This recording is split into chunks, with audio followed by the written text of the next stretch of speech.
Hello, Henry Ramirez. Hello? Hello, Henry Ramirez. Hey, what's going on? Oh, how are you? It's Duv Johal here, Jeff Mayweather's Pro Boxing Insider. How's your day? How's everything? Going good. How you doing? Yeah, everything's fine, man. Finally got this interview. We finally got hold of you. Right, finally got to Yeah. Well, we'll just jump straight to the point. Thanks for letting me interview you. I hope everything's going smoothly for you and Lopez. You tweeted that you were getting sick of watching tapes of Canelo. Is that because you have watched him so many times, or is it you don't like the guy? No, just meant, yeah, that I've watched a lot of tape, so just kind of ready for the fight to get here, so to speak. Yeah, is there a lot of good things you see in Canelo's game? Any bad? Oh, yeah, a lot of good things, man. Canelo's a fighter, very patient, good skill. We got our work cut out for him. Any bad points? I know you don't like to reveal them, but... Let's just say he likes to fight at a very measured pace. Yeah, so you want to speed it up a little bit.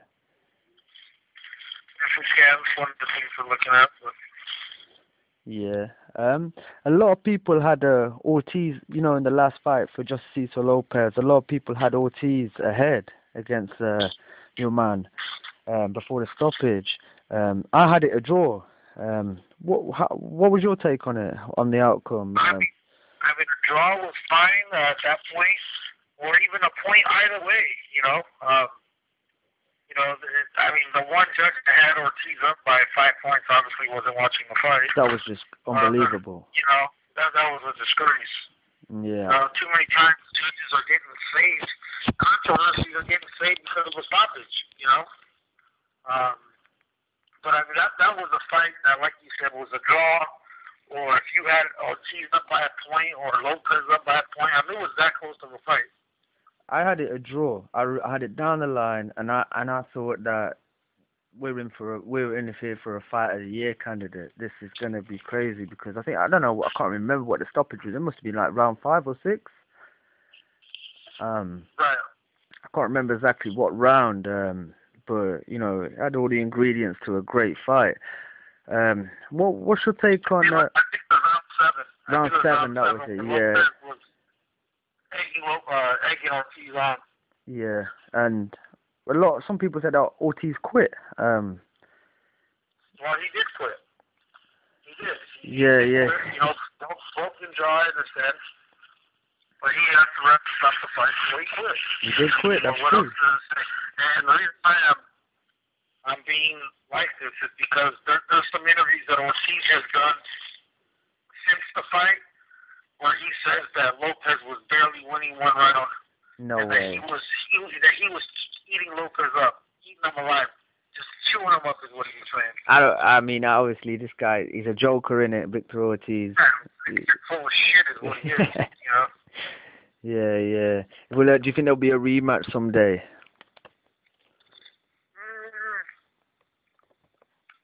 There's that possibility. Yeah. But now, I don't know. There is a rematch clause within time, but, we'll see. Yeah. How's the training camp going? Anything new for this fight? Will you be working on strength and power, as, Canelo is a bigger dude? Well, Lopez has been working with a strength and conditioning coach for, I think, the last 3 or 4 fights. The workouts going good, training camp going great. We just actually got out of the gym now. That's why I didn't answer when you called earlier. You just sparked 12 rounds. So we're looking forward, Yeah. Earlier in this interview, you just said Canelo likes to plod along, and I've completely gone opposite and saying, you're working on strength and power. So will it be speed, or will it be power and strength, or both? A bit of both, yeah, mixing it up. Both, Yeah. It's his debut at 154 as well. A lot of critics are saying this is a bit of a big jump way too soon. You know, will it be, you know, because I think Lopez is naturally a 140 fighter. You know, he's going up all the way up to 154. Is it a jump too soon or? Well, here's it is. You know, this is a business of opportunity. You know, had I listened to everybody, I never would have took the Ortiz fight. You know, I know my fighter better than any critic out there. I don't give a shit what anybody says. I don't care how long they've been covering the sport. I'm with my fighter every day in the boxing gym. I think that qualifies me as an expert on my fighter more than anybody else. Lopez naturally 140, yeah. But he's also a guy who would walk around at 175 pounds to 180 in between fights. He's by no means a small guy. You know, naturally he walks around at 175 to 180. And the additional weight helped him in the preparation for Ortiz. I mean, he didn't have to cut weight. You know, he was able to eat comfortably, train hard. The workouts were full of energy, and it's been the same for this training camp. You know, Canelo is a bigger fighter at 54. No matter what happens in the fight, this is a one-shot deal at 154. That's it. Yeah. So you know, this is the shot he's been waiting for all of his career, and you know, he's obviously going to take it. He's going to make the most of it. So that's a big point out to all the people saying, you know, this is a walk in the park for Canelo. And what's Lopez's weight at the moment, right now? Would you say? 162. It's 162. So he's got a shared 8 pounds. Yeah, but I mean, he'll kind of be 154 at the weight. He'll be about 149 to 150, wherever he's comfortable. Yeah. Obviously, the win for Lopez against Ortiz was, you know, was probably the highlight of his career. You know, absolutely. What have you noticed? Obviously, you know, you're in the gym with the guy all the time, and you know, you got a good relationship with him.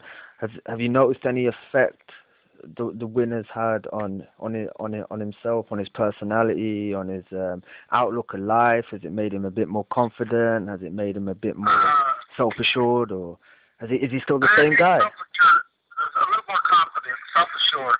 You know, we always believed in him. You know, and I think he believed in himself also, but I really believed in himself. You know, and you know, like I was telling people earlier, you know, there's a fighter at 2 primes. His physical prime and his mental prime. And you hope some point in his career that he's hit both at the same point in time. And he has. He has definitely hit his physical and mental prime at the same time. And, you know, granted, we've got a tough task ahead of us, but I think that's what's going to carry us in the fight. He's known as like a gutsy fighter, a guy who's got a lot of spirit.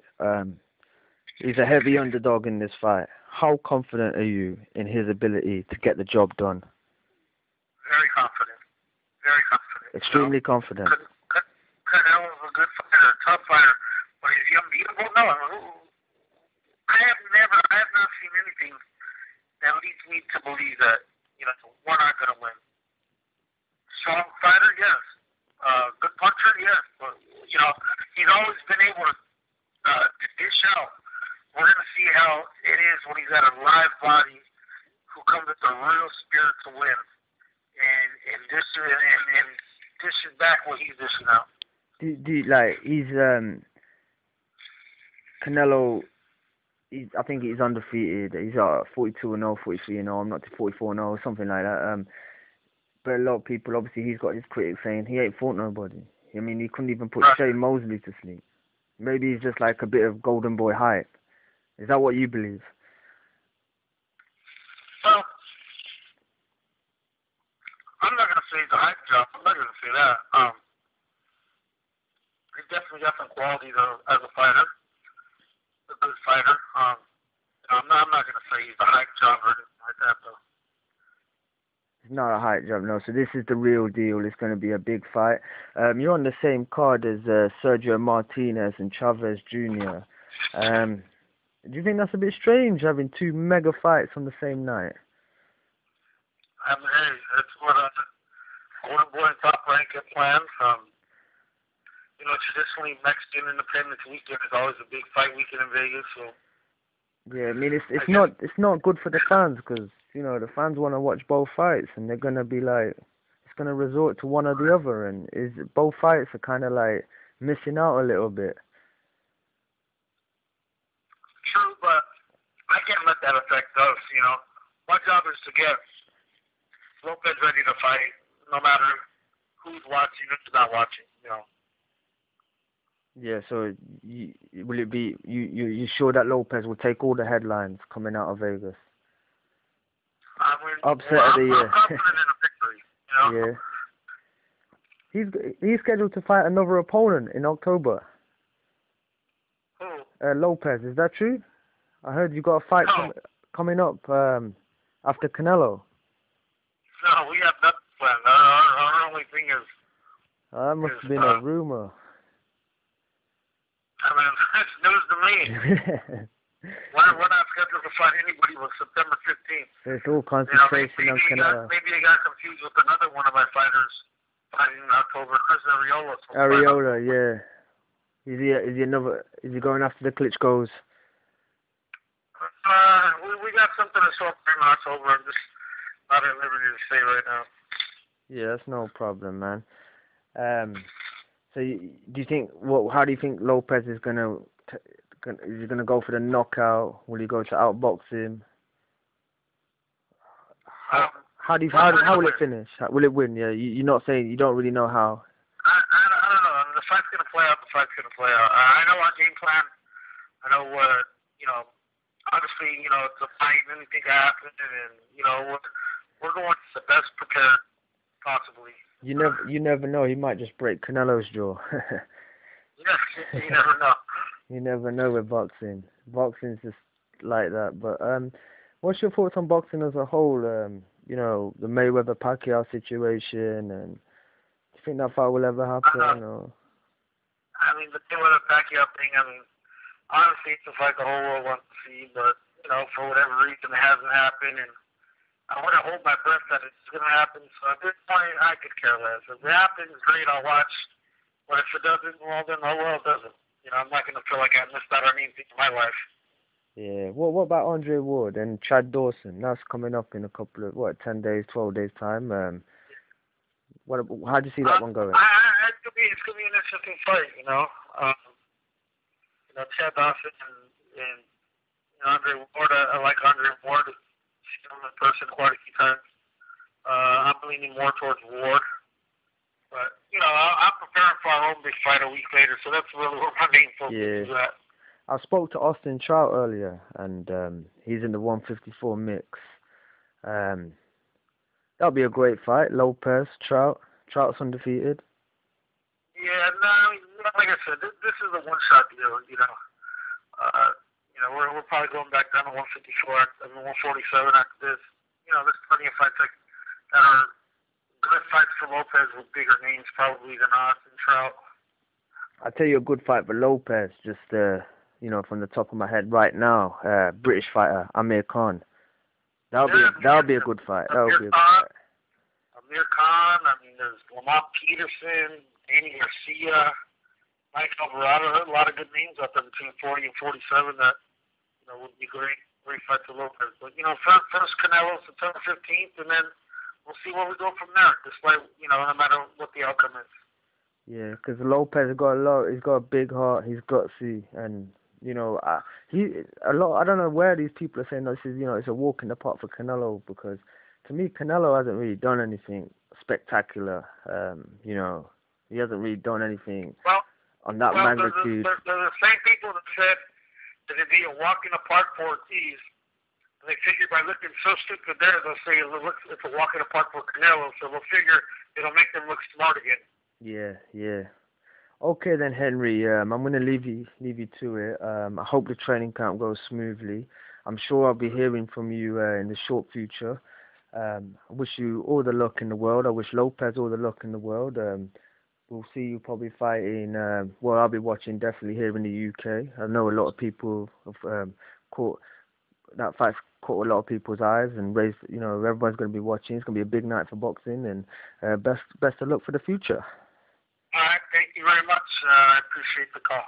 Okay, thank you very much. Okay, bye.